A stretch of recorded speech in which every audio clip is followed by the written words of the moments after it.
2020 was a record year for the silver market on many fronts. And here to comment on these records is Phil Newman, Managing Director of Metals Focus. Phil, welcome to Kitco. Welcome to the show. Thanks for having me. The Silver Institute has released today on Thursday its new report updating the silver market, and we're going to be talking about what happened in 2020. In particular, of interest to me, Phil, was the fact that 2020 saw the largest surplus since 2010. Could you please comment on what caused this surplus in the silver market and the drivers of the surplus? Sure. Well, the silver market has actually been in surplus for a few years.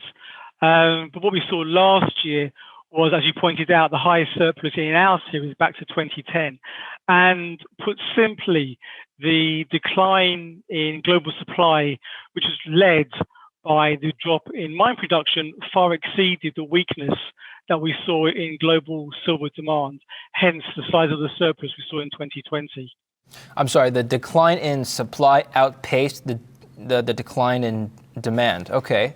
That's interesting. Yeah, exactly. Yeah, that's interesting because on the, I haven't analyzed the silver market to the extent that you and Metals Focus and the Silver Institute have, but I would assume just on the surface that you would see the reverse, meaning that with mine shutdowns, demand for silver would have been pretty much constant, if not up, as many people viewed silver as more or less still a safe haven asset like gold. Yet we saw the complete reverse. Why did demand drop so significantly? Well, if you think about the impact of the pandemic, when you had widespread lockdowns, for example, this really hit, for example, the consumer electronics side. And so that was one of the reasons why we saw a decline in global industrial demand. But however, the decline in industrial demand really wasn't that significant because, for example, what you saw was an improving PV or photovoltaic market as the year progressed. In other words, the first half was pretty weak in the solar market, but the second half was quite strong. And in fact, PV demand finished the year a couple of percent higher than in 2019. So that's, I think, was one of the key reasons why global demand didn't fall as much compared to the drop in supply that we saw. Okay. Phil, could you comment on whether or not industrial demand is strong or is more significant as a factor for the silver price than retail investment demand? Which of these is a more important factor to consider? Gosh, that's a good question. Well, I guess, being a true analyst, I would say there are merits to both. For industrial demand, it's the largest area in terms of a broad church of uses. It accounts for around 500 million ounces of silver. That's around half of global demand. So that's incredibly significant. And in terms of the year-on-year changes, they tend to be fairly modest. In other words, when prices, for example, spike, it can take a while for thrifting and substitution to really take effect.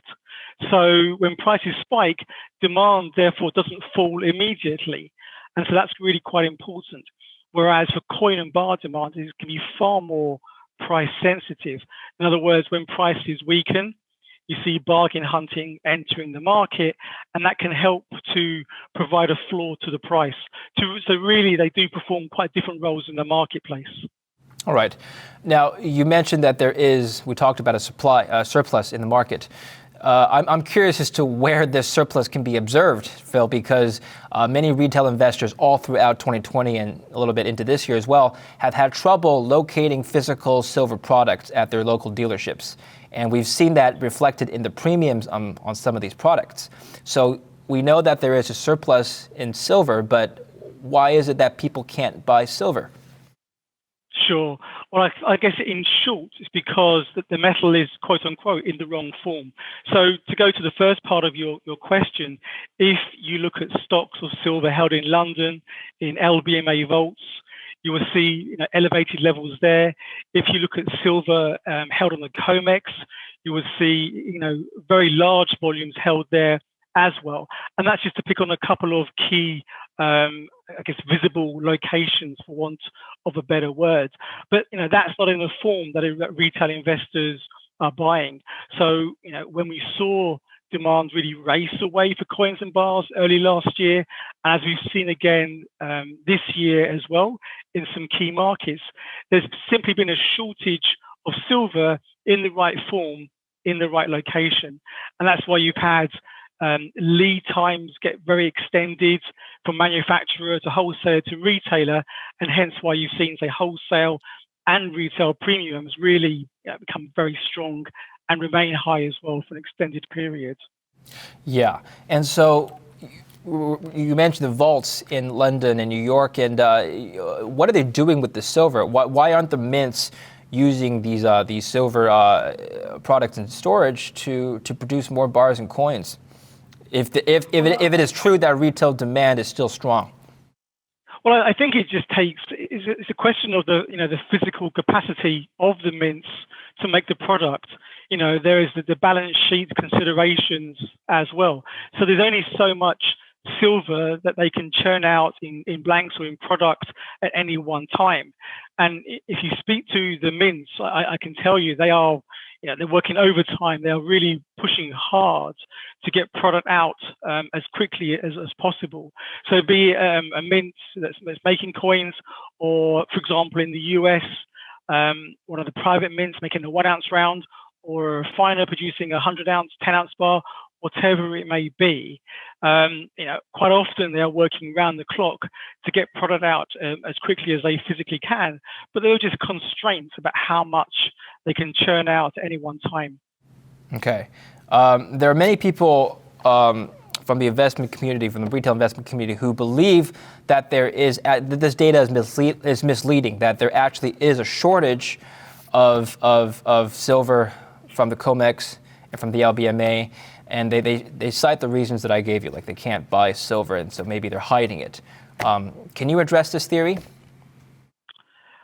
I would, really struggle to agree with that. I think that the data for the LBMA and COMEX and others, one looks at that silver held on exchanges in China, for example. This is pretty transparent. The silver is certainly there. But for example, if you're thinking about, let's take the US market, which for coin and bars, as I said, right now is just eye-watering in terms of the level of demand. And it's true that, if more product was available, it would sell. I think there's no doubt about that. But if you're looking at, the cost of, for example, taking silver off of COMEX, this is quite expensive. You're thinking about taking silver from London into New York. Well, this takes time to put it on a boat. This takes, a good number of weeks.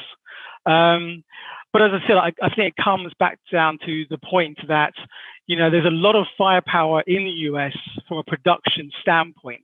And again, the people that we speak to, like any manufacturer, they're looking ahead. What do they think demand is going to be? And so they are, trying to match their production with, where they think, the retail customers or where the retail interest will be. But silver demand is pretty volatile. And frankly, I would defy anyone to be able to match their production accurately to where demand has been, because it didn't just spike in February when, amongst all the social media frenzy. It has really stayed strong, and that's been a couple of months or so. And these guys are really, running to stand still. There's just a lot of product that's being produced, and it's just simply not enough. So I think there's just, I just don't think it relates to, COMEX stocks or LBMA stocks, for example. Okay. Let's talk about one of the new developments for the silver market this year, which is the emergence of retail investors on Reddit, part of the short squeeze silver movement, which is reflection or it coincides with the GameStop and AMC short squeeze movements on the main Wall Street Bets forum. It originated there. So before we talk about the actual impact on the silver market, let's talk about some of the fundamental theories or theses that the silver short squeeze movement has. And so the primary assumption here is that the financial institutions have been shorting silver, and so therefore the other side of the coin is to short squeeze silver. That's the whole genesis of the movement. Can you comment on this? Is it indeed true that the financial institutions have amassed large short positions on the silver market? Well, I think what one has to do is to look at the data that the CFTC publishes on gross longs and therefore gross shorts as well. And so if you look at those positions, those short positions just aren't that sizable. And when we have seen them become elevated, you look back into history and you can see, precedent when they've been at that level. But in the current market, those short positions are just not that sizable. And so, when the initial, I guess, media storm and the social media really kicked off and, put its laser sights onto silver, yes, we saw silver pick up prices, no doubt about it. It just, it tiptoed above $30, and we saw huge demand. But, even at the beginning, we were writing that this, it wasn't going to work because from our point of view, there wasn't a short or these sizable shorts to squeeze out of the market.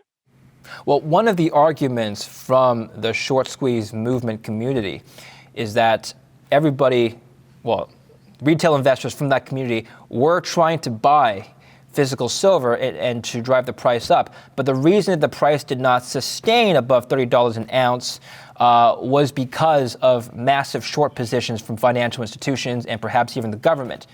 And you're saying that's clearly not the case?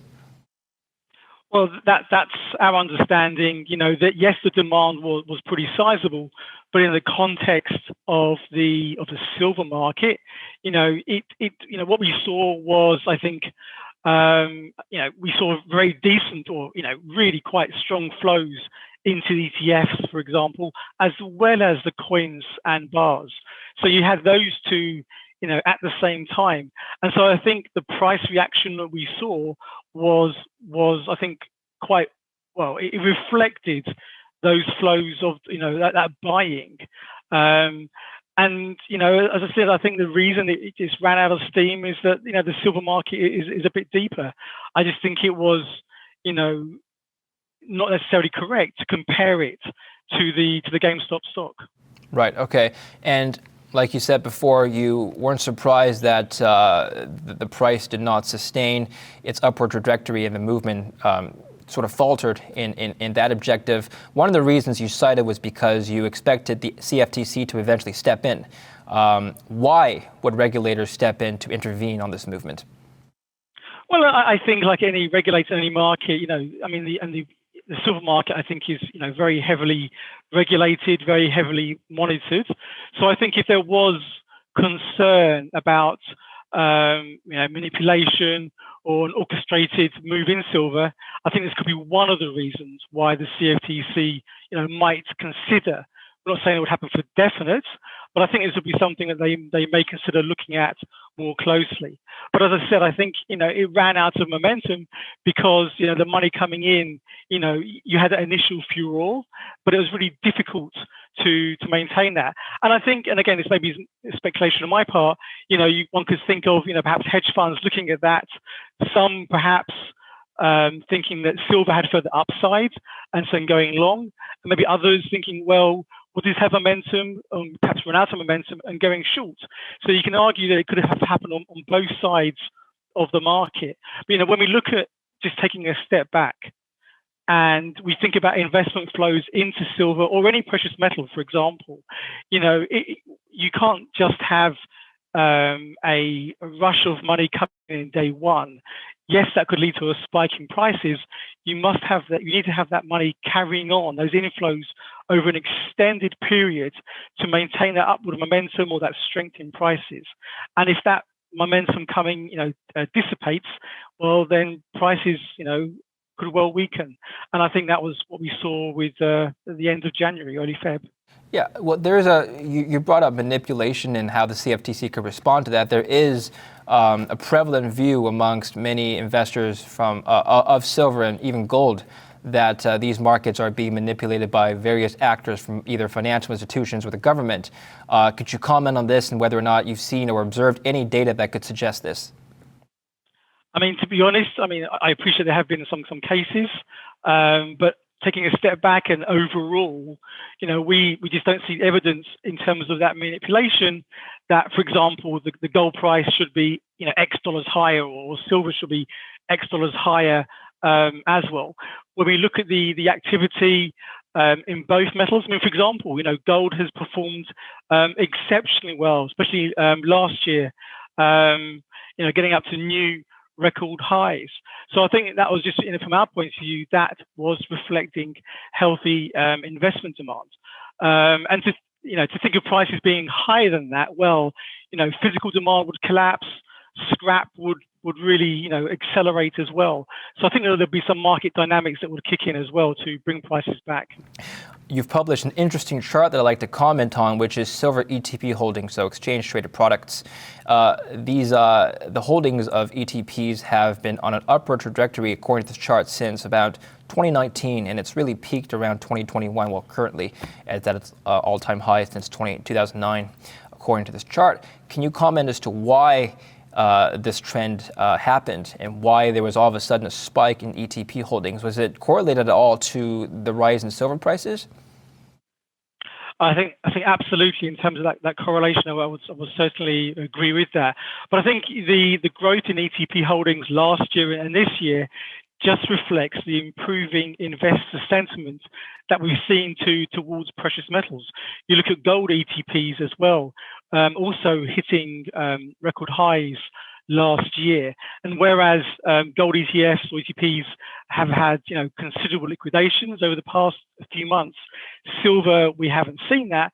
And I think one of the key reasons is that on the silver side, you have a bias towards retail investors coming in, and their holdings tend to be stickier. And that's why I think they have held up and continue to strengthen. The spike you mentioned, especially again end of Jan, early Feb, I think was really related to the attempted squeeze. Okay, and according to this chart, you've done research on the exact holdings of individual ETP products. So you've got here from products from iShares, Sprott, WisdomTree, ZKB, and others. So could you comment on what currently is still the most popular ETP product by volume of trade? Well, I think the iShares is still comfortably the largest by some distance. And when we think about the buying that we saw the past few months, yes, there were a number of ETFs, be it in the US or in Canada, for example, or in Europe, where we saw healthy buying. But in absolute terms, iShares remains number one in that sense. Do you have any data to indicate whether or not ETFs are the preferred vehicle for silver investors relative to, let's say, physical bullion products? Well, I think if you look at the numbers overall, the fact that in 2020 you had, I think it was 331 million ounce increase over the whole year, that exceeded the total for coins and bars. So I think that tells you, in terms of that metric, that then ETFs will be most popular. But I think for coins and bars, there are a number of markets, for example, India, where at present there is no silver ETF. And so, from a physical investment point of view, silver bars are incredibly popular. And that's why traditionally, leaving aside last year's bit of a washout for India, but traditionally India has been one of the key markets for physical investment. Okay. And finally, looking ahead now, we saw a huge surplus in the silver market in 2020. Do you expect this pattern to continue or maintain in 2021 and beyond? No, I think for 2021, while we think the market, or we forecast the market will be in surplus, it will be far, far smaller than we saw last year. In other words, I guess it's the opposite of last year. Yes, you've got a very decent improvements in supply, but we're seeing the growth in demand being that much greater. But even so, taking a step back, global supply will still exceed demand. But as I said, the surplus will be far, far smaller than we saw last year. If you expect the surplus balance to dwindle, Phil, could that have an upward impact on the price of silver? It could to some extent. I mean, above ground stocks or bullion stocks for silver are still sizable. From our point of view, the key driver for price will be investment activity. And we do expect that to improve as we move through this year and in fact carrying on into 2022. But we are expecting for this year, prices to strengthen from current levels. Okay, very good. Thank you very much, Phil, for your updates and for your insights on the silver market. I look forward to catching up with you again. Pleasure. And thank you for watching Kitco News. I'm David Lin. Stay tuned for more coverage.